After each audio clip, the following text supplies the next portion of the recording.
Hello friends, स्वागत है आपका हमारे नए ब्लॉग में। और आज हम पहुंचे हैं करौली सिटी पैलेस, जो स्थित है प्रसिद्ध मदन मोहन जी मंदिर के पीछे। और अभी हम खड़े हैं पैलेस के मुख्य गेट पर, जिसे त्रिपोलिया कहा जाता है। 3 दरवाजों का यह समूह है और यहाँ पर उत्कीर्ण भित्ति चित्र धौलपुर शैली के विस्तृत नमूने हैं। और इन भित्ति चित्रों को बनाने में यहाँ के चित्रों ने अपनी कला को विस्तृत रूप से निखारा है, जिसकी झलक आपको एक पैलेस के दरवाजे पर दिखती है। अभी बढ़ते हैं आगे और दिखाते हैं आपको यहाँ की अच्छी अच्छी चित्रकारी को। और यहाँ पर हम मेन गेट में अंदर जा चुके हैं और जहाँ से हमें तीनों दरवाजे पार करने होंगे। अंतिम दरवाजे पर हमें 2 पालकियाँ दिखाई दी, जिसके राइट साइड में थी राजा की पालकी, जहाँ पर एक द्वारपाल खड़ा हुआ था, और लेफ्ट साइड में थी एक रानी की पालकी, जहाँ पर भी एक द्वारपाल खड़ा हुआ था। उसके आगे हम चलते हैं दीवाने खास की तरफ, जो सामने से ही हमें दिखाई, जहाँ पर आम प्रजा राजा से मिलने आती थी और यहीं पर मंत्री परिषद की बैठक बुलाई जाती थी। महल के बीचों बीच स्थित इस जगह से महल को चारों तरफ से देखने पर कई झरोखे दिखाई दिए, जिनमें काफ़ी छतरियाँ बनी हुई थी, जहाँ पर दीवाने खास के ऊपर अर्धचंद्राकार छतरी बनी हुई थी, और कुछ झरोखे हमें यहाँ से चारों तरफ दिखाई दिए। उसके बाद हम लोग चलते हैं महाराजा गोपाल सिंह के अखाड़े में। भित्ति चित्र की कला इस महल को अपने आप में ही सुरम्य बनाती है। यहाँ पर स्थित बहुत सी छतरियों के ऊपर भित्ति चित्र उत्कीर्ण थे, जहाँ से आपको एक नज़ारा यहाँ से प्रतीत होता है। यहाँ पर भित्ति चित्र के साथ साथ कुछ झरोखे भी बने हुए। इतने अधिक झरोखों को बनाने का उद्देश्य एकमात्र हवाओं का प्रवेश था। और अभी यहाँ से हम जाएंगे गोपाल पाल के अखाड़े की तरफ, जहाँ से कुछ और चित्र हमें दिखाई दिए, जो आपको भी यहाँ से दिखाते हैं। भगवान गणेश का एक चित्र बना हुआ है यहाँ पे। उसके साथ ही ऊपर के भित्ति चित्र आप देख लीजिए, जहाँ पर जालीदार झरोखे बने हुए हैं, ये देखिए। और अभी चलते हैं इस दरवाजे से अखाड़े की तरफ।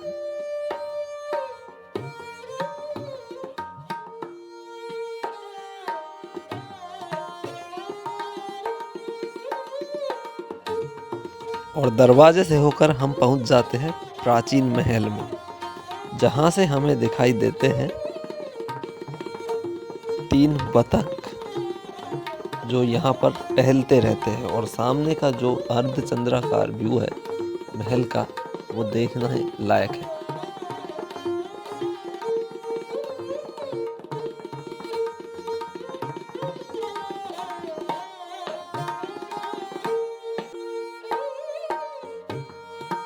अभी हम पहुंच चुके हैं महाराजा गोपाल पाल के अखाड़े पर, और जहां से हम खोलते हैं इसका दरवाज़ा।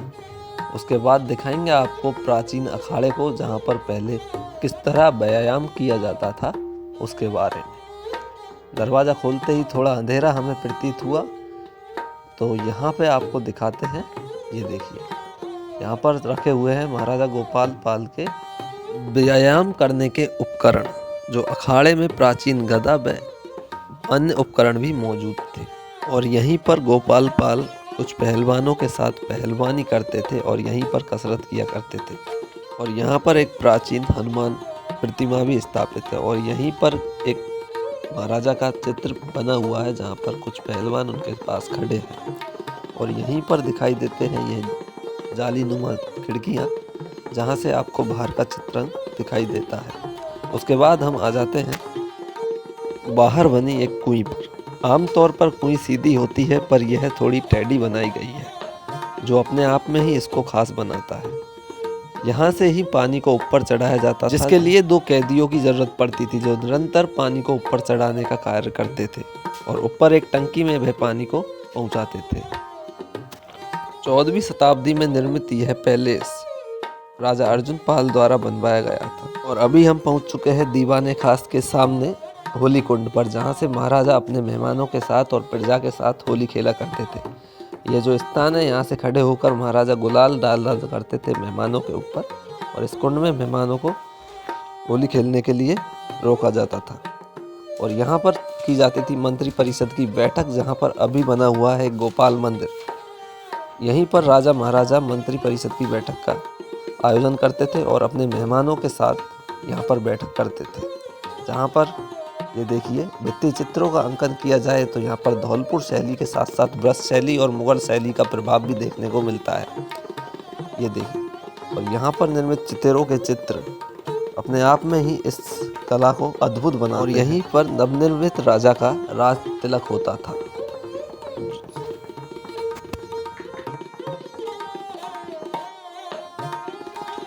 इसके बाद हम आ जाते हैं जहाँ पर एक महाराजा बैलगाड़ी को चलाए हुए दिखाई दी है, जिस पर गणगौर माता की सवारी निकली हुई है।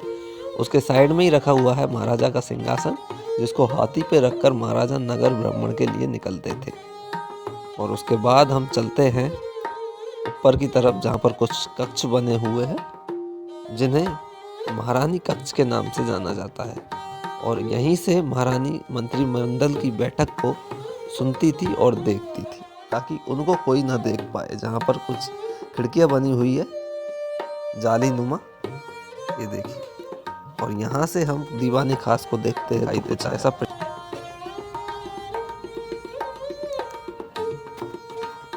और अभी यहाँ से वापस रिटर्न चलते हैं, और यहाँ से ऐसा प्रतीत होता है जाने दरवाज़ों की भूल भुलैया में हम लोग गुजर रहे हैं।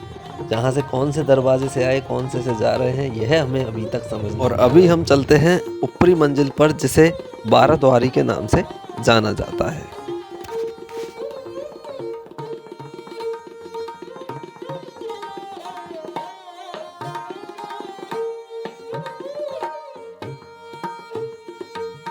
जहाँ पर कुछ नर्तकियाँ नाच किया करती थी, जहाँ पर राजा के लिए एक विशेष सिंहासन बना हुआ था, और ये साइड में है जो उनके मेहमानों के लिए बनाए गए सिंहासन है। और यहाँ पर मौजूद है, ये देखिए, और यहाँ पर राजा का सिंहासन है, और ये है कलाकारों के जो वीणा वादक थे उनके बैठने के स्थान, और यहाँ पर जो आम लोग हैं उनके लिए। और यहाँ से महल की महारानियाँ देखा करती थी। 12 द्वारी पर भित्ति चित्र बड़े अच्छे तरीके से बनाए गए हैं, जहाँ पर कुछ महलों में अर्धचंद्राकार छतरियाँ बनाई गई हैं। 12 द्वारी का विशेष महत्व यहाँ पर मौजूद त्योहारों के वक्त या संगीत कार्य के लिए उपयोग लिया जाता था।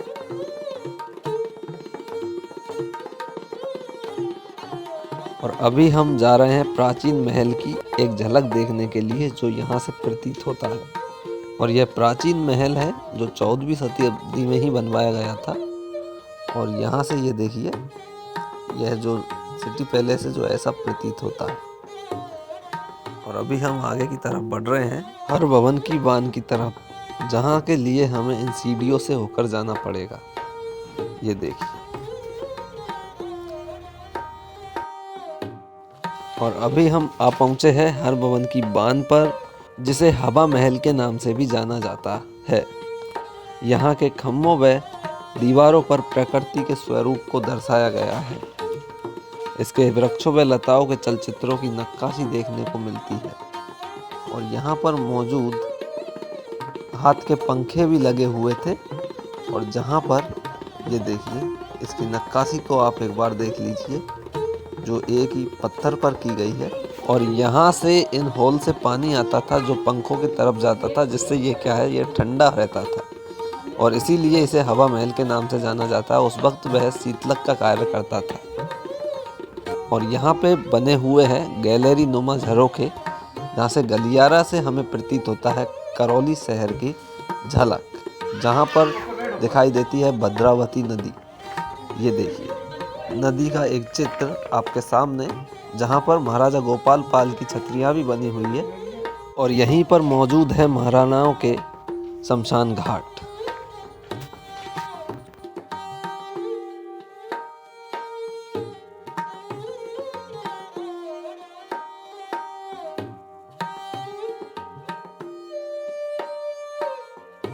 और यहाँ से दिखाई देता है यह परकोटा, जो प्राचीन करौली का रक्षक कवच था, जिसमें 6 दरवाजे व 12 खिड़कियाँ मौजूद है। शाम के समय इन दरवाजों व खिड़कियों को बंद कर दिया जाता है। उस वक्त दरवाजे को बंद करने से पहले ढोल बजाकर समस्त नागरिकों को सचेत किया जाता था। और गलियारे से होते हुए हम लोग पहुंच गए हवा महल, जहां पर पंखे लटकाने के लिए 2 कुंडे लगे हुए थे। और यहाँ से हमें दिखाई देता है कल्याण जी का मंदिर, जो करौली का प्राचीन नाम कल्याणपुरी था। और यहाँ के ऊपर डोम पर छत्र लगा हुआ है, वह सोने का छत्र है। और इस गलियारे से होते हुए हम पहुँच गए राजा के सिंहासन की तरफ।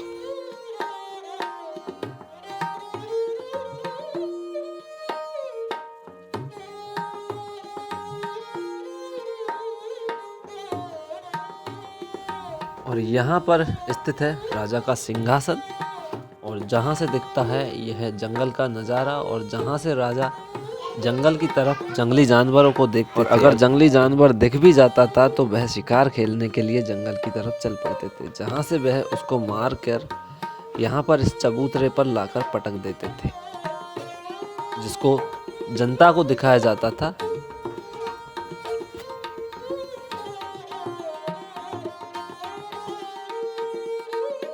और यहाँ से हम लोग चलते हैं और यहाँ पर बने हुए हैं कुछ और जाली युक्त झरोखे, और सीधा हम यहाँ से निकलते हैं मोती महल की तरफ, जो महाराजा का विश्राम गृह था। और यहाँ पर महाराजा विश्राम के लिए आते थे, और इसे राजा का शयन कक्ष भी बोला जाता है। और यहाँ पर जाली युक्त झरोखे अपनी कलाकृति का विशाल नमूना है, जहाँ पर मौजूद है हस्तचलित पंखा, जो प्राचीन काल में ऐसे पंखों का इस्तेमाल किया जाता था, जहाँ पर एक सेवक पंखा को चलाता था, जो हम ट्राई करते हैं, देखिए। और यहाँ से इससे होके हवा आ रही है, जो देखने में काफ़ी अच्छा लग रहा है, ये देखिए। और थोड़ा आनंद हम भी इस पंखे का लेंगे, देखते हैं, ये देखिए। और ये प्राचीन पंखे हैं, जहाँ पर पहले इस तरह के पंखे उपयोग लिए जाते थे, क्योंकि पहले बिजली की व्यवस्था नहीं थी, जिसके कारण यह पंखों का इस्तेमाल किया जाता था। और यहीं पर स्थित है एक धूप घड़ी, जो प्राचीन समय में समय बताने का कार्य करती थी, जो अभी डैमेज हो चुकी है थोड़ी, ये देखिए। तो यही है धूप घड़ी। और उसके आगे चलते हैं अगले कक्ष की तरफ, और यहीं पर मोती महल के थोड़ा सा आगे है ये। और यहाँ पर विश्राम गृह है सैनिकों का, जहाँ पर सैनिक विश्राम करते थे। और यहाँ से जा रहा है रास्ता रानी के महल को, ये देखिए। और यहीं से रानियाँ गुप्त रास्ते से ही निकलकर होकर जाया करती थी। और थोड़ा आगे चलते हैं हम नीचे की तरफ।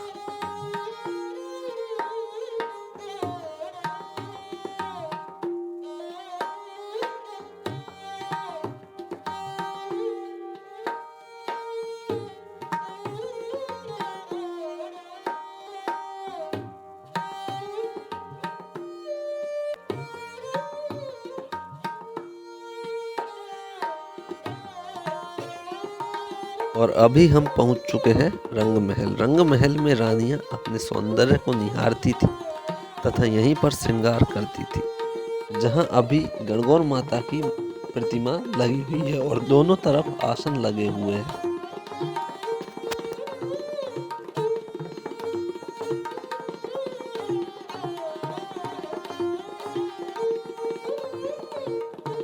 और अभी हम मौजूद हैं 17 द्वारी पर, जहाँ पर 17 खम्भे लगे हुए हैं, इसीलिए इसे 17 द्वारी कहा जाता है। किसी भी शुभ अवसर पर या खुशी के मौके पर राजा यहाँ से अपनी जनता को दान दिया करता है। यहाँ से सोने व चांदी का दान राजा अपनी प्रजा में लौटा दिया करता था। और ये कोने में जो बना हुआ है, जिसे बूचड़ खाना कहते थे, उस जमाने में यहाँ पर बलियाँ दी जाती थी। और यह रसोई घर है, जो अंदर से प्राचीन समय में यहाँ पर खाना पकाया जाता था।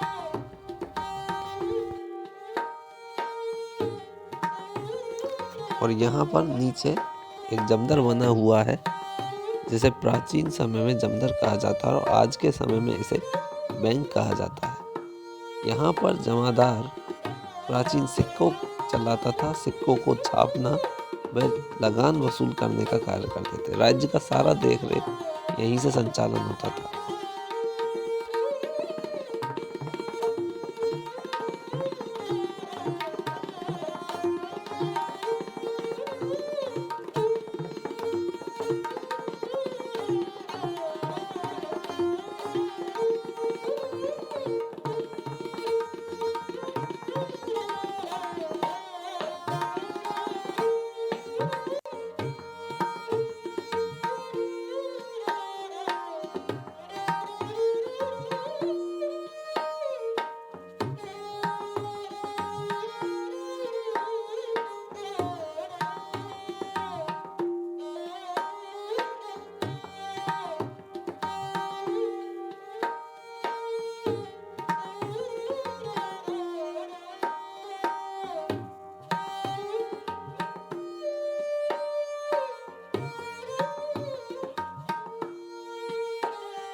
उम्मीद है आपको वीडियो पसंद आया होगा। वीडियो पसंद आया हो तो लाइक, शेयर एंड कमेंट ज़रूर करें। और हाँ, ऐसे ही ऐतिहासिक धरोहरों की वीडियो देखने के लिए हमारे चैनल को सब्सक्राइब करें। और लेते हैं आपसे विदा।